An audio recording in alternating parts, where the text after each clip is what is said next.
The study of water is the study of spirit and the study of life. It amazes me that we still just think water is just a drink and something that washes away our waste and cleanses us. Do we not feel better after a shower or a bath? Why is that? Water is actually only one part matter, and then the rest is photonic light, making water a lighthouse. There are more water molecules in our bodies than all the stars in the perceivable universe. I was guided to work with autistic non-speaking children from the Telepathy Tapes to ask them about this hydroglyph with the energetic meaning of the word. I started with showing them pictures. They say that they are healing just in the viewing of them, and that each one is like a snapshot of something divine. So I'm going to ask them to show me which would be best for anxiety, which would be best if you are suffering from cancer, what would be best for someone with depression or someone who wants to expand their joy. I'm wondering if you could share some of the practical ways that we can start to shift our daily lives with water. There's a few things I'll share. Welcome back to the Healing and Human Potential podcast, where today we're exploring one of the most mysterious and life-giving forces on Earth, water. So what if water isn't just a passive substance, but an intelligent, responsive force that remembers, reflects, and even designs? What if it holds the key to understanding consciousness, emotions, and the unseen? So joining us today is Veda Austin, who is a water researcher, an author, and a speaker whose groundbreaking work challenges everything we thought we knew about water. She'll be sharing her discoveries on how water interacts with consciousness, why it may be far more than just a passive element, and how we can deepen our connection with it in our everyday lives. Let's get into it. There's so much I'm excited to dive in. I'm so grateful that you're here. And I wanted to give people context to, I know you have a really powerful and fascinating story, how you got into this work with water and healing yourself. Can you share with us a little bit about how you got into this? Sure. Well, I was in a horrendous car accident about 25 years ago. We went under a 7-ton truck and rolled, and the driver died immediately. And it was considered one of the worst accidents in New Zealand where someone survived, and I was the passenger. And over the course of 20 odd years, I had 8 surgeries, mostly for bowel surgery because the seatbelt crushed my internal organs on impact. And 3 doctors has actually told me that I would probably never be able to have children. So I had a child for every doctor that told me I couldn't. Obviously not out of defiance, but they were little miracles. But it did prove to me very early on that just because somebody tells you that your body won't be able to do something doesn't necessarily mean that it's true. And I had an ability to put that on the shelf and let my body make that decision. So on my 8th surgery, I went in for another bowel resection. They put a stent in my small bowel. And I woke up surrounded by doctors saying, "You didn't recover well, and now you have showers of blood clots in your lungs." Like, what? Yeah, this seemed crazy to me. And they said that I would probably have to be on warfarin, which is a blood thinner, for the rest of my life. And I was fit and healthy and outside of car accident issues. This was shocking to me. They said, "You're going to die if you don't." So for 3.5 months, I took this blood thinner, after which I had a clean chest x-ray, and I made a decision for myself. It's not advice to anyone else, which was that I already knew my body could heal. I've seen that happen. I've had proof of 3 children. So I made the decision to go on a natural healing journey and no longer take these blood thinners. And I went to a friend of mine who's a medical doctor and practices Ayurvedic medicine as well. And he said, "Well, why don't you start with the foundation of life? Why don't you start with a naturally alkaline water?" And in New Zealand, most springs are naturally alkaline. In fact, most springs around the world are naturally alkaline. That's anything above a 7 in pH. Distilled water, for example, would have a 7, a very neutral. Anything under a 7 is acidic. Anything over a 7 is alkaline. So I just started trialing myself on 2-week trials using different naturally alkaline waters to see if I would notice any change.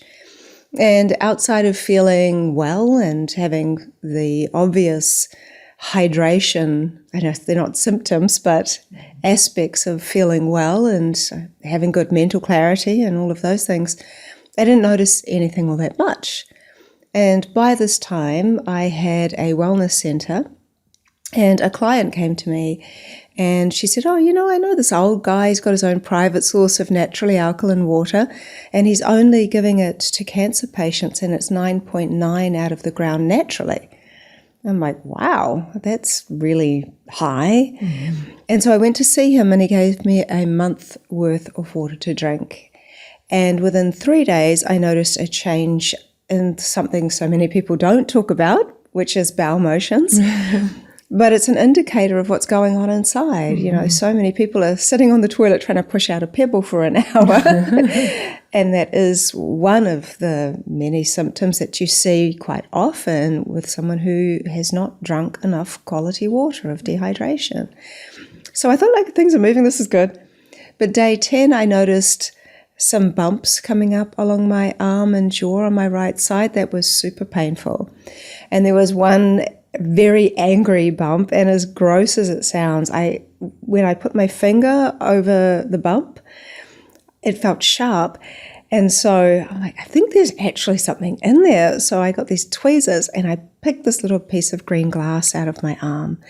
And between day 10 and 12, I'd picked 27 pieces of green glass out of my arm and jaw that had been embedded in there for over 20 years, because the man who died owned a nightclub. In the back of the car were crates of Steinlager beer, which is a lager in a green glass bottle. So my right side, when we rolled, got more of that kind of glass, and the left side got more windscreen. I immediately went to, I know the only thing I'm doing different is drinking this water. So what makes this water different? And I went straight to an analysis, which is a very logical thing to do. And I'm looking and thinking, it's alkaline because it's got bicarb, because it's got lime, these natural things. But I felt like I was missing something. And then I thought, reading an analysis only tells me what's in the water, or what water holds, but what is water? And that is still the question I'm asking all these years later. But someone once said to me, the two hydrogens are feminine in the mode of levity, and the large oxygen is masculine in the mode of gravity. And together, they create harmony in liquid water on Earth. And I'm like, that means more to me than just hearing H2O, which is what children get told water is if they ask. And that does nothing for me. Mm-hmm. I have children, and H2O, it's what does that even mean? So I was really looking for a bigger answer. And then when I found out that water is actually only one part matter, and the matter are the two hydrogens and oxygen, and the rest is photonic light, making water a lighthouse, and that given by molecular structure, not by volume, by molecular count, not by volume, we're 99% water. And there are more water molecules in our bodies than all the stars in the perceivable universe, which is a lot. And yet at schools, we're mostly only told about the hydrological system. And so I was thinking, how can I know how this water is different? How come it's healing? And it was very difficult to find that answer out. And then I'm thinking, if you look at Tesla, he says, if you want to know the secrets to the universe, look at frequency, energy, and vibration. And I'm like, how can I find that out about water? And so I often have said over the many years that people all have their own song. All of the trillions of cells in your body have a resonance. And so depending on who you are, what you're feeling and thinking, and the whole mix of what it is to be human, we have this energy output, which is, to me, kind of like a song. And this water was like a very high frequency that added a player into the orchestra of my song, which was like an opera singer with a very high-pitched sound that could break glass, that literally purged the glass out of my body. But essentially it was like the water was informing the waters of my body what healthy was like, and that I no longer needed there is a residue in my body. And so I was trialing this water on lots of different people, including my dad. And my dad is quite famous in New Zealand as being like a famous Maori fisherman. He's native New Zealand Maori. And he has had various different fishing incidents. And one of them was where he had a fish fin kind of go between the knuckles in his hand. And he thought that he'd got a lot of it, or at least most of it, out. But when he started drinking the water, this fish fin, which just kind of was left over that he didn't actually get, started to purge its way through the knuckles. And so being able to see purging happen on other people made me realize there really is something here. And then I trialed at least 90 people over the course of 2 years on 8-week trials. There were so many people lining up to give this a go. The hard part was getting them to stop taking it because they didn't want to stop because they saw so much difference in their body. Their eyesight improved. Your eye lens is 99% highly ordered structured water. So we see the world through the lens of water. One man who had stage 4 cancer did a 27-day water fast drinking this water. Halfway through the fast, they saw his return rate had reduced by half. And 3 weeks after, it was called spontaneous healing.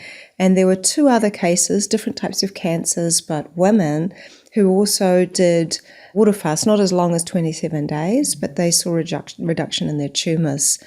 Skin issues healed up, all manner of things. Even people with quite severe depression, they started to say they were feeling better. And it would be interesting to do a study if really severe dehydration has something to do with depression. So I noticed all of these amazing things happening with people, and I really started to become curious about this life force energy we call water, and what do we really know about it? And that led me on to looking at Masaru Emoto's work, even though he wasn't embraced by the scientific community, but he opened the door for people to see themselves as bodies of water sensitive to thought, sound, environment. And then there's a wonderful microscopic photographer called Laurent Costa who takes images of ice crystals similar to Emoto, but there's not one part of him that feels that he's experimenting, because to him water is his spiritual teacher, and he just invites water to share whatever it wants. But sometimes he smiles at the water before he flash freezes it. And he is not only seeing geometries, but he was seeing smiley faces. He was seeing hearts. He was seeing images of his cat. And he has I think he had 3 cats that in his house wandering around. And that really piqued my curiosity, because there's a big difference between geometry and art. And to me, art is a sophisticated type of communication. Yeah, I have so many questions. One, just on a practical level, with the water that you were using with your dad, I think that was part of the healing spring water. Is that right? Yeah. And then with other people that you've tested, what was just on a practical level, what was the water that you guys were using? Was the high alkaline water? Yeah, that was the naturally high alkaline water from very, very deep underground. And it's a huge underwater aquifer with a bed of quartz. So it's very old, very unique. It has a viscosity about it. And with water that has come from deep depths, usually you find that it has 4th phase water within it. So that is more like a plasma. Your cells are filled with 4th phase water. So we have a liquid, solid, gas, and then a type of gel or plasma. And Dr. Gerald Pollack has talked a lot about the 4th phase of water.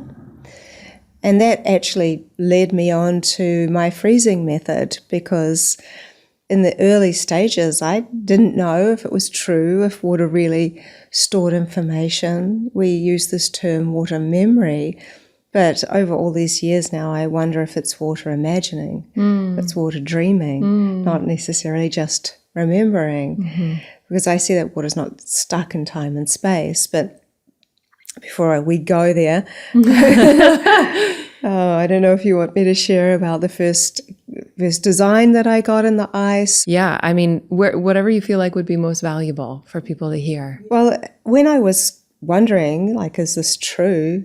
Certainly I'd seen Emoto's work and Laurent's, and I'm like, well, I want to see. I want to see if this is possible. But all those years ago, I didn't have a microscope, although I was working in research and development for some people. So I had a glass Petri dish, and I thought, well, I'm going to do the most out there thing that I can think of, and I'm going to project a thought into the water and see if it works, and I'm going to stick it in my freezer because it's seems to be where the secret is, where the unseen becomes seen, and I'm going to see if anything happens. And it was a very, very rudimentary beginning. But I'm glad it started like that because it was so organic. And so I'm holding my dish of water and I see there's a bit of fluff floating around in it. So I was like, oh my gosh. So I put my hand in to take out the fluff. And I'm like, oh, I wonder if my hand will have any impact on the water's quote unquote memory. I thought, well, that thought's going to do. So I put it into the freezer with the peas and broccoli and all the stuff. And this was when I began. So I froze the water solid. I didn't know any different. I haven't done that in 13 years. I don't freeze water solid. So because of the way I know how water freezes, I look back at my old work and I'm amazed I got any imagery at all. When I took it out, there was an image of what looked like an X-ray of my hand. It was undeniable and it was large, so it took up half of my Petri dish. And my Petri dishes are the same size as my hand, 10 centimeters in diameter. So I'm like, oh my God, like it was quite shocking. And so I really wasn't expecting to see anything. And then that led on to going to the ocean. And I was like, well, if I freeze a thin layer of seawater, what will I see? If it's something to do with the ocean, then maybe it's not just so random. And I got this amazing image of a fish with scales and gills and a perfectly round eye and fins. And it kept on going and going and going. And a year in was when I started to become more familiar with this term, this fourth phase of water, also known as liquid crystal. It has different properties, so it absorbs more light. It has negative charge. It has ordered molecular structure. It has viscosity. So an example of fourth phase water would be aloe vera. It's kind of stretchy, a bit like egg white, for example. And this is the kind of water in our cells. It's actually H3O2. It has an extra hydrogen and oxygen atom. And what Dr. Jerry Pollack said is that the stage between liquid and ice, and also in the melting phase, that's where this fourth phase water is. And I wanted to see when these patterns were forming, so I would open my freezer earlier and earlier to see what was happening in there. And at 5 minutes and 20 seconds in my freezer, there was liquid on top and ice underneath. So I took the dish and I took the liquid away and I photographed the crystallography that was stuck on the dish. And by crystallography, I'm talking about a unique state of ice. It's not exactly ice. It's more like a plasma. And that reveals very complex, very sort of three-dimensional imagery. And it's just a quantum leap from freezing water solid. Amazing. I know that part of your work has really evolved. And I know it sounds like you've taken some of like walking on the shoulders of others like Emoto and those who have done some of this. But what's been one of the most fascinating things that you've discovered in your work with water? Oh my God, there's been so many. I'm sure. Well, firstly, what people will see is that the imagery, even the hand example, it's not a photocopy. It's recognizable. I've done image recognition questionnaires. We see that it's recognizable. I'm not kind of going into full pareidolia there. I've addressed a lot of that. But the water is like an artist. It's like if you put a vase of flowers in a room surrounded by different artists, each artist is going to draw the vase of flowers, but in their own way. So it's like water is an intelligent designer and is designing the imagery it is given. but sometimes adding even details that you might not know are even there until you look closely. So we have like a microphone in front of us, for example, and if I put the microphone, if we say it's a handheld one, I'd put it over the dish. It might show me that design, but if I did it again, it might show me the texture on the top of the microphone. If I did it again, it might show the batteries inside that I can't see. Over and over again, I see water able to take snapshots of all different angles of anything. It doesn't seem to be limited to time and space. I once was asked to use the word Yeshua, and when I did, this beautiful kind of chalice shape showed up. But when I looked closer, it looked like there was some kind of writing. So I zoomed in on that and took a photo, and I put it on social media. And I said, does anybody have any idea what this means? If it means anything, I mean, it might be nothing.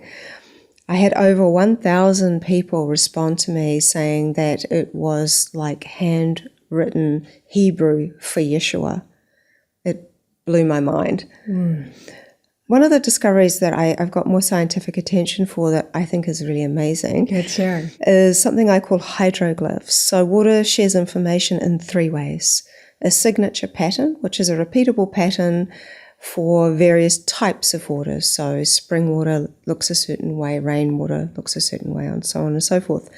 Then there's the art that most people know me by, and I always say art is the heart of water. And then there are hydroglyphs. So these are 3 separate things. A hydroglyph is where I have used a written word influence in the same word in multiple languages and put my dish of water on top of it for 30 seconds and removed. And if I see the same symbol appear at least 50 times, then I know I have a hydroglyph with the energetic meaning of the word. This is a big deal. I have about 48 hydroglyphs. It's taken me 6 years to do all the repeatability with them, and each one has layers of meaning. So the same symbol can be present for different words that interrelate, like change and winter have the same symbol, for example. And not only does this kind of suggest there might be some kind of universal symbol of language or meaning, it could possibly be used to help decipher ancient languages that we don't know what they mean yet. There is one particular hydroglyph, which is very underrated and understated, called the information hydroglyph, simply information. But what's so interesting about that one is that it looks just like ancient language.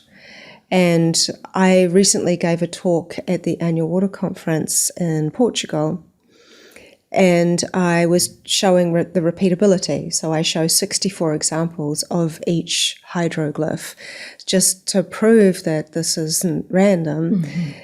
And I put a likeness side by side as comparison to these hydroglyphs for the information hydroglyph that look like kind of coding and language beside hieroglyphs and ancient cuneiform. And someone there took a snapshot of that and put it into AI, and AI was able to recognize parts of the ice imagery as ancient language. So you have to wonder, where did they even figure out how to design like this? Was it always written in the water? So for me, this has become a very bigger story because I was able to get AI to take the background sound noise, if you will, out of the images. So you can really, really see how detailed the coding in there is. And then when you zoom in, you realize, my God, how am I ever going to approach this? There's just so much here. Then I'm looking at this not only just as the word information. The reason this one's a little different is that over the last year particularly, and given that I've taught thousands of people around the world how to do this, you don't need a microscope, you just need a glass petri dish, some water in your freezer. But 8 out of 10 people when they do the crystallography, they'll see this coding in any water. So it shows up all of the time. So I'm thinking this is something very important to know here. I need to investigate this more. And that's where I'm taking it. I'm looking into the hydroglyph that we call information on a much grander scale. And I've let go of working with AI because that didn't feel in alignment with where water wanted me to take it. Oh, beautiful. Because I'm the servant of water. Yeah. And if I'm forcing something, then I'm not flowing. So I was guided in a very extraordinary way to work with the autistic non-speaking children from the Telepathy Tapes to ask them about this hydroglyph. Okay. That looks like ancient writing. I love that you honored and are a servant to water, and then rather than using what seemed logical, you were given another way that was more in alignment and honoring. It's a beautiful example of that. Thank you. Yeah. Imagine having a fulfilling career doing what you love, working from anywhere in the world, setting your own hours while making good money and a big impact. If that lights you up, then I'm super excited to share with you today's sponsor, the Institute for Coaching Mastery. This is my robust, accredited year-long certification program for new or seasoned coaches, therapists, leaders, and those just looking to up-level their life in a profound way. We have an amazing community of students from all around the world who have really started their journey to expand with us both personally and professionally. And this experience is designed to give you the 3 things that you need to thrive. So first, you have all of the tools and support you need to move past what's been holding you back so that you can completely change the trajectory of your life. And then you learn how to masterfully and confidently facilitate transformation with your clients or your team, regardless of your niche. If you want to do health, business, relationship, or you just have no idea yet, we hold your hand through that. And then lastly, you'll receive my 6-figure and beyond signature roadmap that's customizable to meet you wherever you are. So whether you want to do high ticket sales, online marketing, or you just want to hit 6 figures without ever needing to go on social media, we've got you covered. And this truly is the most rewarding work in the world. We have new students now who have a waitlist of dream clients in under a year. We also have seasoned students who are doing $80,000 months. And this is really about creating lasting transformation from the inside out so that you can share your gifts and serve the world in all the ways that you're called to. And I've seen firsthand the power of what happens when you have the community to collaborate with, but you also have the right tools and resources to really thrive. And so whether you want to do your own personal development, you're wanting to become a coach, or you're just looking for a cutting edge approach to really grow your business, the Institute for Coaching Mastery is for you. You are held every single step of the way. And so if you want to get behind the scenes access to the Institute with 3 proven transformational tools for free to help you create the business and life you love, all you have to do is go to alyssanobriga.com/tools, or you can find us at alyssanobriga.com/apply now to see all the details and apply today. And I want to hear more. Please say more. Oh, it's been the most humbling experience, honestly. My husband and I, we listened to the Telepathy Tapes and our hearts were just blown open. And we were talking because I've wanted to do a documentary for a while about my work and where it's going. And anyway, he said, wouldn't it be amazing if you could ask them, about what you're doing? Yeah. So by an incredible sequence of synchronicities, I gave a talk in Nelson in the South Island of New Zealand, and there was a lady who was in the Telepathy Tapes in the audience. Wow. And she said, let me help you. So since then, I've been working with about 6 of the young people. And when I started with showing them examples of the information hydroglyph, and consistently it came through as doorways to another realm of consciousness, and even that each little line is a doorway between Sammy and Daniel and Mikolai and Noah and Adriana and whoever, and also some of the others that have given me so much information. They suggest it's also like a light language, and that there is sound and music embedded in these symbols, and that Cody and Aaron as well, they've also confirmed that. And they're independently sharing this information. Yeah, and they're sharing this through through telepathy. Okay. So they're either telepathic with their mum, like Sammy is telepathic with her mum, and Sammy's mum is also telepathic with Mikolai, for example.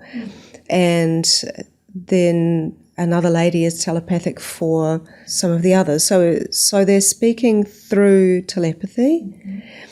And one boy, Daniel, he wrote something out on his letterboard. So he was actually able to write it himself as well, and saying that what I'm doing is working with one of the closest things to the creator I could be working with. One of the most profound things, and as you know, I've been curious about this question of what is water, that was said only a few days ago, was when I was speaking to Noah through Melissa. And Noah said that water is the first expression of the Creator's first love. Oh my God. Wow. So beautiful. So poetic. Yeah. But what's really wonderful is that these pictures that I sent them, they say that they are healing just in the viewing of them. And not in some small way, in a big way. And so I plan to have them printed out, and they say it would be wonderful if you could have, music flowing. So you have this whole healing modality in the viewing and the feeling and the sound, and that there are certain ones that have different information. Each one is like a snapshot of something divine. So I'm going to print a bunch of them out and ask them to show me which would be best for anxiety, which would be best if you are suffering from cancer to walk out, what would be best for someone with depression, or someone who wants to expand their joy, which is best for manifestation. And they've been so incredibly helpful to me. I actually have enough information now to write an entire book in the last 2 weeks. That's how much information they've given me. This is actually what I'm doing my PhD right now on. Wow. Yeah. I'm just so blown away. And I love that you stayed with one inquiry. What is water? Something so assumed. Yeah. And you took such depth into it. And do you feel, or have you heard in your research, because I know the observer effect, but it sounds like you're really studying the consciousness of water itself. And so it sounds like it's more than just, we're not just influencing. It sounds like it has its own consciousness. Is that what you're saying? Well, I had seen that water wasn't only responding to my thoughts or my consciousness. And because my inquiry for a long time was, is water conscious, or is my consciousness impacting the water?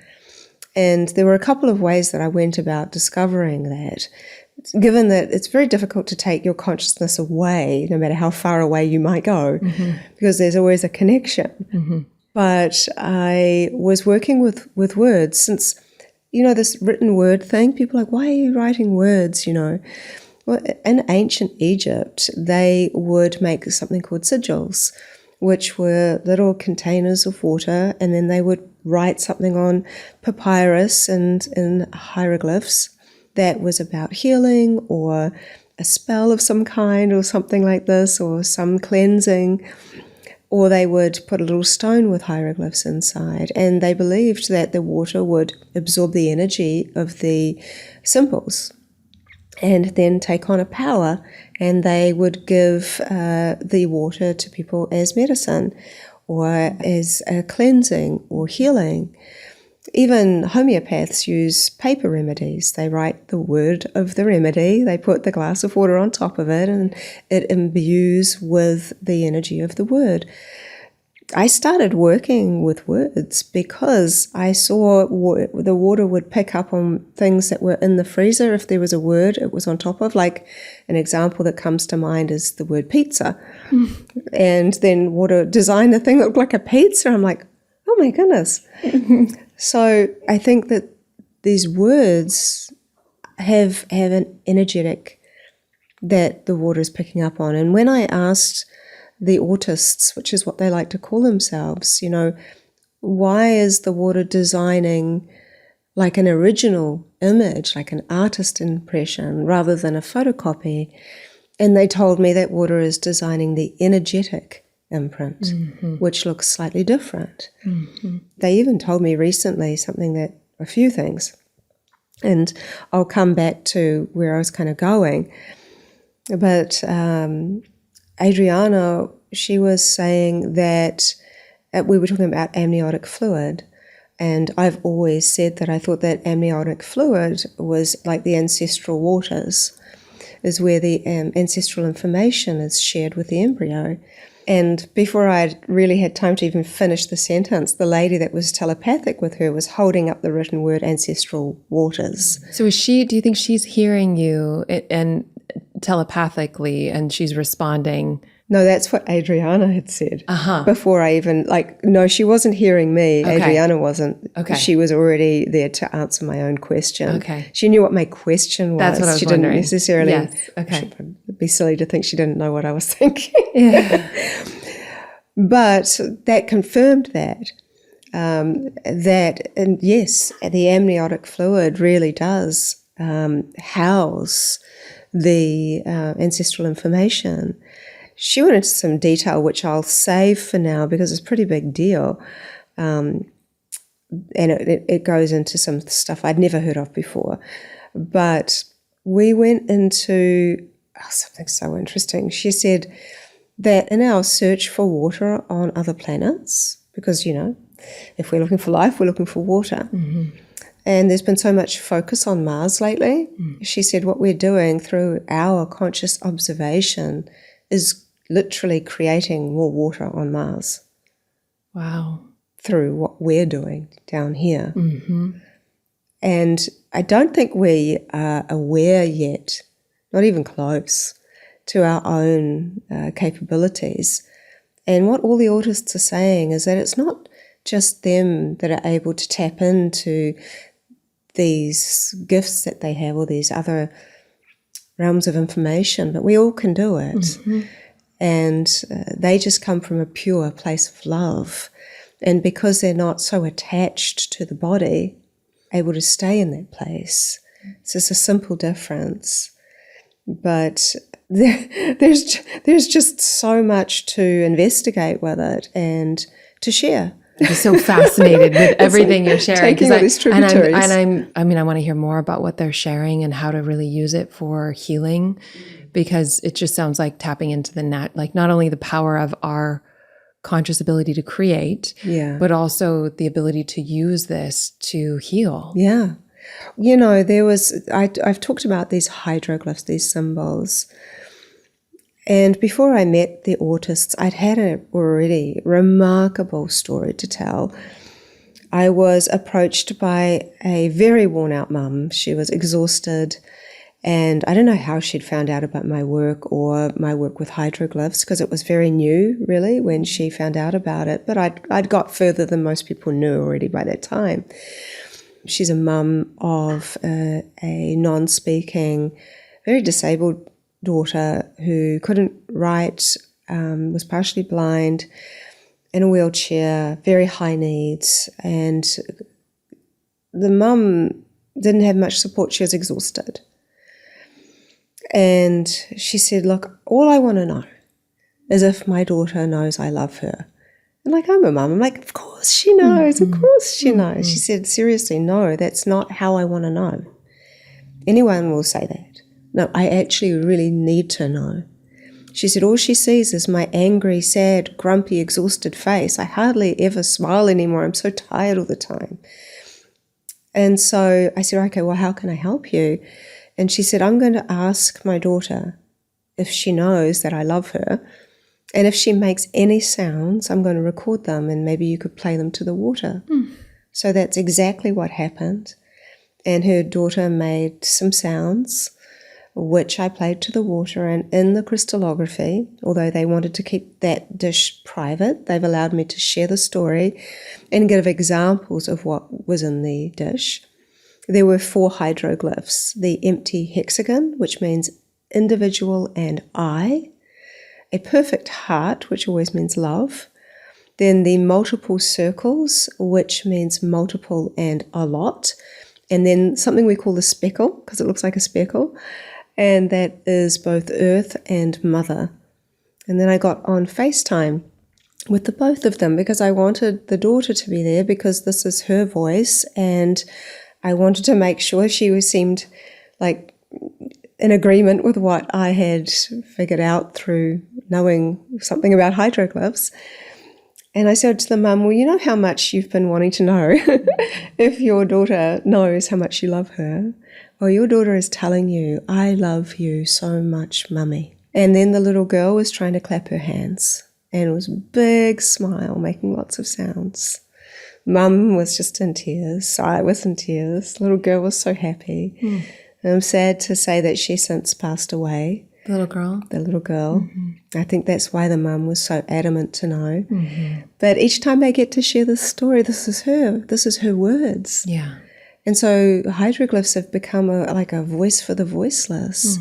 So I don't think it's any coincidence that I'm working with the autists now, or they're also working with me, and they're sharing all their insights. They seem very enthusiastic because this topic of water appears to have a direct connection to the Creator. And it has a very deep and spiritual meaning. And with the healing part, my children taught me something too, practical, that people can do. And the young people are the water bearers of our future and of their future. And so I always encourage them to get curious, about this question of what is water. And my daughter Shanti, some years ago, they've all been brought up seeing me do this work. I was holding up a particularly beautiful crystallographic dish, and she said, oh, can I have that, Mummy? And I gave it to her. And I thought she was going to look at it, but she didn't do that. She started to eat the ice. I said, oh, what are you doing? And she says, it's good for me, Mummy. I was like, oh, okay. And then a few weeks later, her brother Rama did exactly the same thing, except that his way about doing it was the same. And I said, so why are you doing this? And he didn't know his sister had done it. And he said, oh, it just makes me feel good, Mum. I'm like, what do these children know that I don't know? And then over the years, I've taught many, many people, many of whom are parents, that tell me that their children eat the crystallography. So knowing the power of words and knowing that water also has so much to say, and observing what my children had done and what other children have been doing, I had a headache one day, and I don't normally get headaches. So this was like, oh, this is not pleasant. I wonder if the well of knowledge within me has a word to spring forth. And as soon as I thought that, the word purple came into my mind. So I wrote it down. I didn't overthink it. Wrote the word purple, put my dish of water on top of it for 30 seconds. That's my protocol. Not too long, not too short. If you think that it's going to be like hours and days and that'll give a better impression, that doesn't work. Water is really quantum. And it's also really interested in where your attention goes. The moment your attention leaves and goes somewhere else, the impression is never as strong.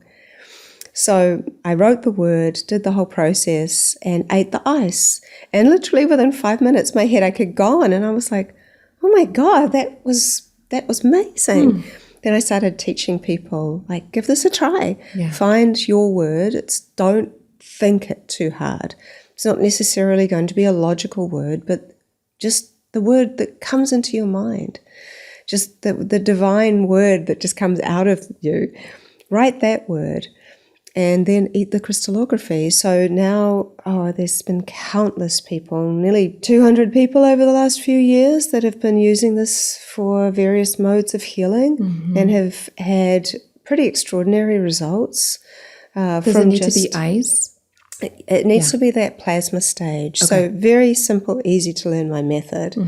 The other part about that phase is that as the water is beginning to freeze, as it's freezing into this particular stage, remembering there's 3 stages. The first freeze, which is where we take the water out to do the crystallography, it's pushed all of the solates out. So everything that's in the water has been pushed out of itself. So it's at the purest state of liquid crystal. So you're essentially eating the personification or the picture image or the information that's in form of the word.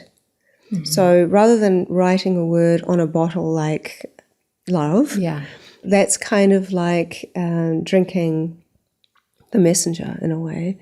But liquid crystal is like eating the message. And the water has become in form from the information. So there is quite a big difference between the two. So I love that the children of the world taught us this. And I always say, it's free. You've got nothing to lose. And it's the healthiest state of ice. Just give it a go. Yeah, why not test it just to see? Yeah, and there's different forms of water, the liquid, vapor, ice. And so I hear the different stages and that there's that information that's getting captured and that communication that's happening between the stages. Well, yes. And there's many different stages of water. I mean, we know kind of 4, but I think there are many more that exist that we will discover at some point.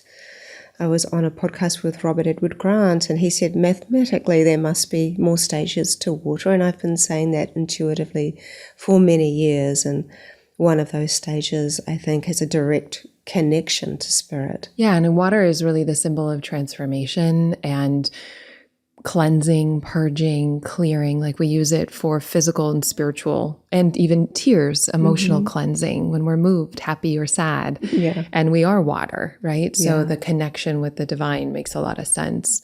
Yeah. And I'm still at Mars. I'm still making water at Mars. And so that really blew me away as well. I'm like, so then can you share a little bit more? It sounds like the power of intention or our consciousness, because if that's the case, then we can be collectively shifting consciousness for good, intentionally. I mean, where I think being more mindful about how we focus our energy and our awareness then matters. Yeah.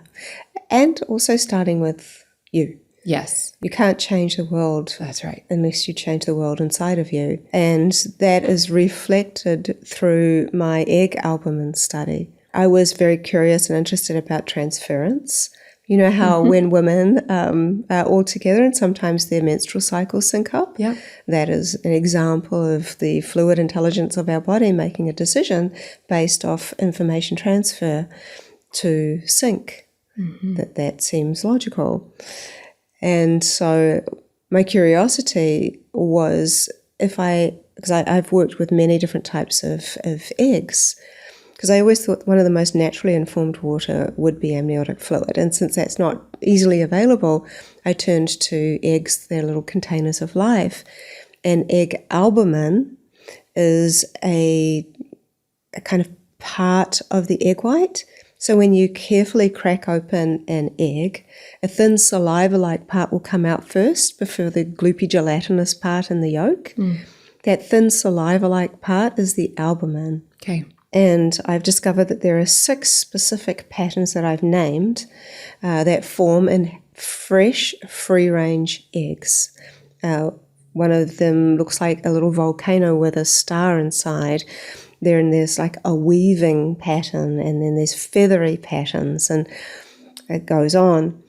But in caged hen eggs, there are only 2 of the more rudimentary patterns that form. And so I've seen consistently over a huge range of time and a lot of different eggs, hundreds of eggs, that this is just how they are. This is not about consciousness.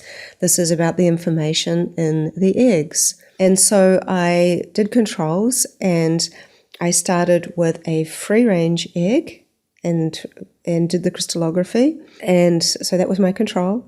And then I got a cage 10 egg and did the crystallography. Then I got the cage 10 egg and a free-range egg, and I set them side by side, and I left them overnight. I'm like, I don't know if anything will happen, but let's just give it a go. And then afterwards I did the crystallography. The free-range egg stayed perfect, beautiful, exactly the kind of patterns I would normally see. However, the cage 10 egg, those patterns had started to evolve and had actually started to take on more patterns.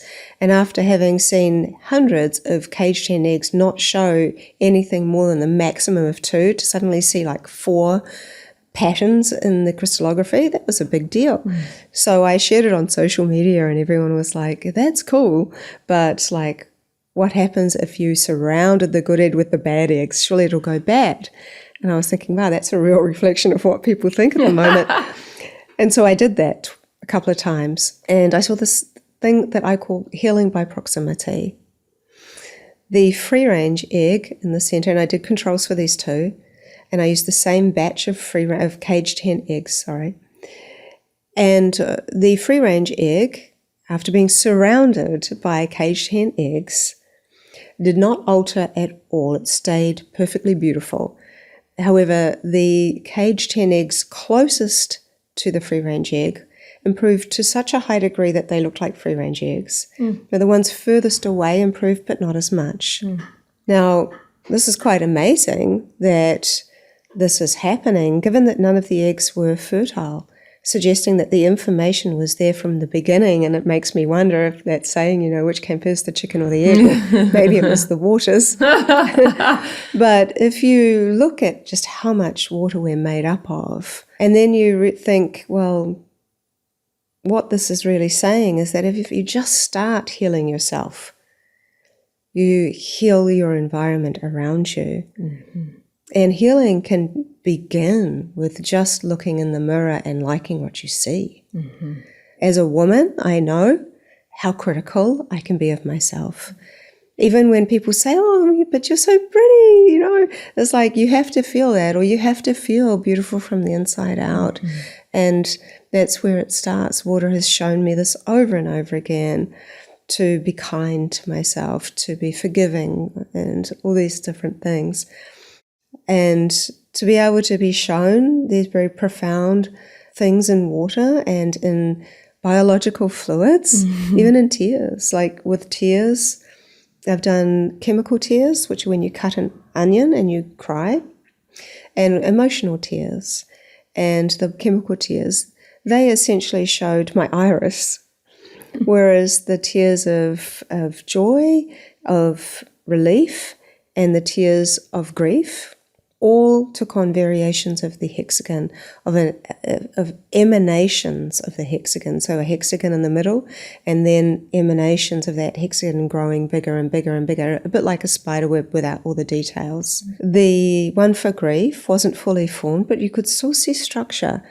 And what's beautiful is that our face is designed in the most perfect way, that in our deepest sorrow, or when we cry, and also in our joy and laughter, these tears show up and they roll around our cheeks back towards our mouth, because they've been reordered and restructured as a medicine to either help heal our heart or expand it further. And yet, with so many young people, it's like, don't cry. Yeah. And yet our body has this medicine that we call tears, which is, I know it's so beautiful because the hexagon is the imprint I see in water for its healthy, energetic state. I love that you're saying start with yourself with the healing, and that influences the environment, and also consciously putting ourselves in environments that are healing. Yes, 100%. I think both. Yeah. Yes. And then you look at the collective, and that's where true transformation happens. That's where the real wave of change happens. An example would be where I was working with some particularly disordered tap water. I did the crystallography, you see a lot of disorder, and then I let that melt. And then I took a photo of the petri dish of water that I left out for 24 hours and invited 64 people from around the world to send intention to it. And then I refroze it, and it was one of the most dramatic crystallographic changes I've seen to date. These beautiful flower-like hexagons formed in such clarity that really it's hard to beat. And to see the extremes of the two really proved to me that the power of the collective intention for good can make such huge change. And what I love is that water just doesn't resonate at a lower frequency. So it's not so much that the power of the collective of evil, so to speak, or not so nice, or the polarity. Lower energy, Water just doesn't design for that. It's not up for it. It's not a judgment. I've worked with water when I've been genuinely angry, which happens. I mean, I've done this for 14 years. I have traffic in New Zealand. we have like the news, which I shouldn't be listening to sometimes, and like children and life and stuff, bills and whatever. There's some days, if I have the energy in that genuine frame of mind, I repeat some studies where I've got some really amazing results where I might say hi. And in the ice, when I'm my normal self, I've seen repeat the word hi. And I've spoken to the water and said shalom. And I got an image that looked a lot like an archangel. But in anger, I don't see any imagery. It just doesn't show up. So it's interesting because when I'm sad, water is very compassionate. Like I said, putting flowers in water to see, will it show the flower? But if I'm sad, water will just override that completely, and it will just show me sad faces. Where my mind is going is that we're made up of water, and this water is an intelligent force with consciousness, and so there's this, you can call it telepathic, or you can call it beyond whatever we've learned or known to measure, that there's this intelligence with all of it. It's all one. It's all essentially back to water. And I think that we haven't even begun to discover the power that we have. And I love the curiosity and that you bring, and the scientific backing to just hold diving in deeper and deeper and deeper. I think anything we have curiosity about, anything that we go so deep into, we find the same thing. And I'm wondering, like, some of the practical ways that we can use this, because you've spoken to so many, but I'm wondering if you could share and kind of ground some of the practical ways through your research that we can start to shift our daily lives with water and be a bit more intentional to learn from your studies. There's a few things I'll share, but the thing that's coming to mind that we haven't touched on, which is important, is about light. So when I open my freezer at the perfect time, just as the water's beginning to freeze, I've photographed and seen with my naked eye light that looks like a halo coming out of the ice. I think it is light that is paving the way for the design of this imagery, and I think it is light from consciousness that is the information highway. And there is a difference, because regular science will say water can't store or hold memory because liquid water is a molecular chaos. Constantly the hydrogen bonds are breaking and coming apart at like unbelievable amount of speed. But a quantum physicist will say, well, there's a difference between molecular chaos and molecular excitement. And when you're excited, there's usually something you're excited about. And so you're putting the water into a different state. And when given the correct environment, it slows down and you're able to snapshot some of that collective information. So when it comes to light, I was taught something by a beautiful Indigenous person who told me that she could speak to bees. And she said she'd watch their hives for long periods of time. And one day, a bee somehow communicated to her and said, "We don't mind you looking at our hive, but could you please not look at it for such a long time, because your conscious expression is putting too much light in the hive and we prefer it to be darker." Wow. So we are bodies of water, salts, minerals, and consciousness, if you boil it down and pardon the pun. And if where we put our conscious expression is also where we put our light, then it's nice to think about what we're focused on. And I would definitely suggest not to feed the fears, because that creates the blockages, and water has to find ways to get around that. Mm-hmm. It can slow things down when you really want to be in flow. You don't want to be forcing something, and you don't want to get stagnant. But my daughter, she's always said that we have the weather within us. When she was little, when she was crying, she said, "Mummy, Mummy, I'm raining." And in my wellness center, I no longer have it. People always ask me that, so I'm always have to say. But I took some of her wisdom. And I would work on many people that were holding a lot of stuff. Mm-hmm. We all have stuff. Yeah.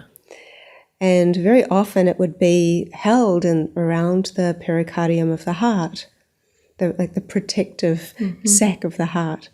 And the way I would feel that energetically, because my gifts were that I can feel and see energy.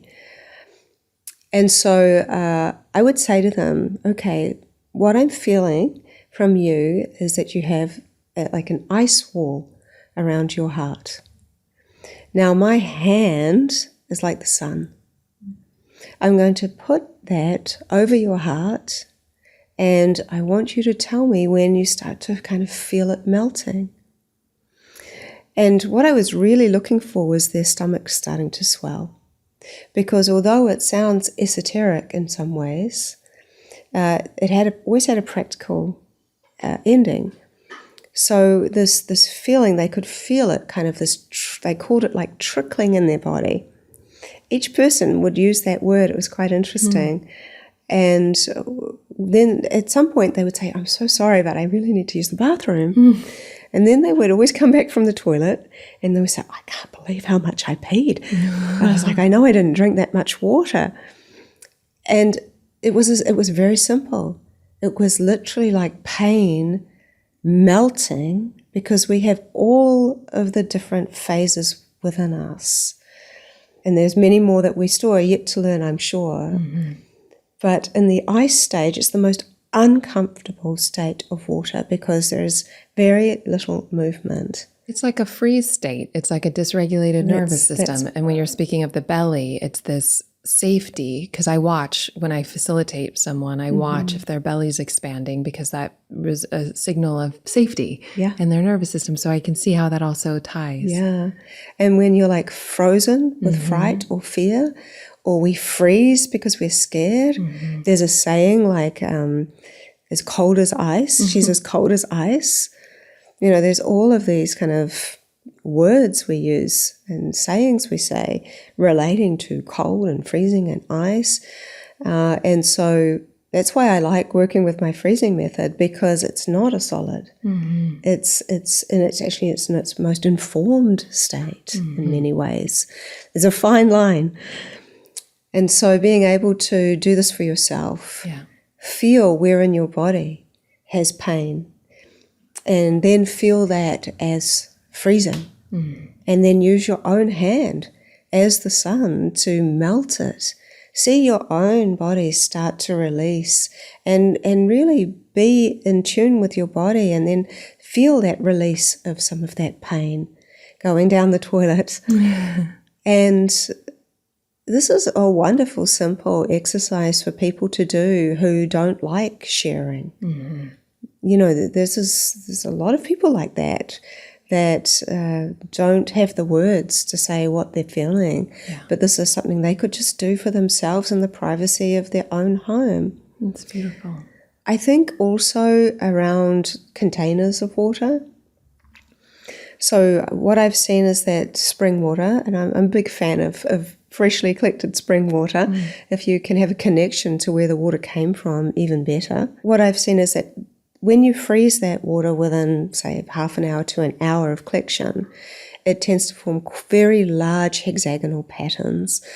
And the bigger, the better when it comes to hexagons and the energetic health of water. But what I see is when water is, that spring water is exposed to light, over 72 hours, those patterns degrade very quickly, and they degrade in a very specific order. So there's the hexagon, and then it kind of goes through a process of looking more like a flower, and then that flower ends up looking more like a leaf, and the leaf ends up looking more like a grass, and then it goes into being like a line. And another way is that the hexagon ends up becoming sort of smaller and smaller to eventually become a dot. So you're left with dots and lines, which is essentially what municipal tap water is. So artificial light is very, very destructive to the patterns of water. So we have lots and lots of water available in these see-through containers. So what I suggest that many people can't afford to go and get spring or buy spring water, or maybe they're nowhere near a spring and all they have is filtered tap water. Well, firstly, intention makes a difference structurally to the water, but you can also, if you have a silk scarf, bear with me. Yes, that was a curveball. What's she talking about? Well, silk helps build exclusion zone. Dr. Jerry Pollack has seen that water just sitting near silk starts to build fourth phase water. So there's fourth phase water within the bulk water. Essentially, it's very minute layers, but it pushes the solates, everything out of it, away to create a negative charge, and the bulk water is positively charged. So negative charge is what the feel-good factor when you're walking along a beach. You're getting negative charge from the ions from the ocean. And so this area is negatively charged, and they've found that various things can build the negative charge, and the big one is infrared light. And so what's helpful is they found that even silk seems to build exclusion zones. So if you find a raw, beautiful silk, just wrap your great hack. your water bottle up in it. And if you're vegan and you want nothing to do with it, then you can use linen. Linen has a high hertz frequency, and it keeps the water out of the light. I love this. There's simple little things you can do, Yeah, I love the practical. Yeah. And I feel like I'm so fascinated. I'm listening to you, and I'm just mesmerized by all of the research and the artistic expression of how you share, and so many new things. And just in closing, I'm wondering if there's anything we haven't spoken about that feels like it is important to bring up in this conversation, maybe the work that you're excited about, that you're moving towards, or whatever you feel would actually really benefit people to hear. The study of water is the study of spirit and the study of life. It amazes me that we still just think water is just a drink and something that washes away our waste and cleanses us. Do we not feel better after a shower or a bath? Do we not feel better when we go for a swim in the ocean or a lake? Why is that?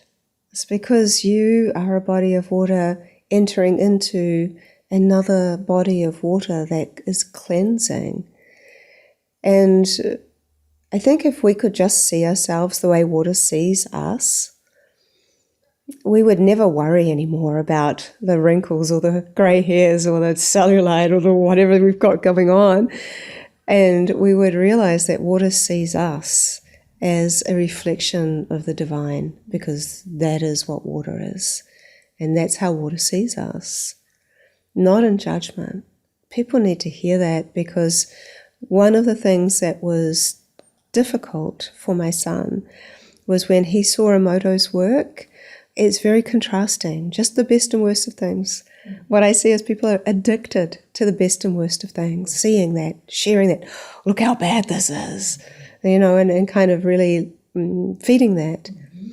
But when my son saw that, the like love and hate, or the musical examples for where he was going with it, he said, "Mum, I think water hates me." And I'm like, "Why?" And he said, "Because look, water only likes classical music and John Lennon, and it hates heavy metal." And I'm like, "Oh, honey, water's not in judgment." I said, "But I didn't know you liked heavy metal." And he said, "I don't, but I like Tupac, and water doesn't like swearing either. And so Tupac swears, therefore water hates me." And with my children, when they were little, if you just presented them with two options and they didn't resonate with either, then they would tend to lean into assuming the worst. There's so much in between. Hydroglyphs essentially came from that, because I said to him, right, let's see how water will respond to music. All genres of music. And we started with Tupac. And we started with a song called All Eyes on Me. Yep. And in the eyes there was this big eye. And then in my book called The Living Language of Water, there's a big music section which goes through everything from reggae and drum and bass and R&B and EDM and, rap and heavy metal and classical music and chanting and everything. And what we saw was water would pick up on words of songs or move to the rhythm if there's no music and design something really cohesive and coherent. And it made me think, as I kept seeing repeated imagery with Stairway to Heaven that looked like a stairway over and over again. And that led me on to writing the word stairway and saying, well, does that mean stairway? And the rest really is history, because all my work has happened organically through inquiry and curiosity. And I found if I was to say anything, I'd say that water is the house of the divine, and that it is also a lighthouse, and it illuminates you. And the study of water will lead you down the tributary towards source. Then you can't go wrong. In every which way I look, and if I apply water and the wisdom of water to it, it makes sense. Even the things you wouldn't imagine, like finances. Like there's a river bank, you go into lots of different words around water and money. That's too long a conversation, but in all directions you find something makes sense, and when that happens, I think you found a universal truth. That's right. And that's what I would say. Even if you just start with writing a few words in the shower, on the glass, write an intention out. It helps manifest that even quicker. So beautiful. Yeah. I know that my audience is going to want to stay connected, and I know you're going to dive into your another book, right? Yeah. Tell us how they stay connected. Sure. Well, people can reach me or learn my freezing method or anything. Get my book from my website, which is just really unoriginal. It's just my name, VedaAustin.com. Instagram is VedaAustin_water.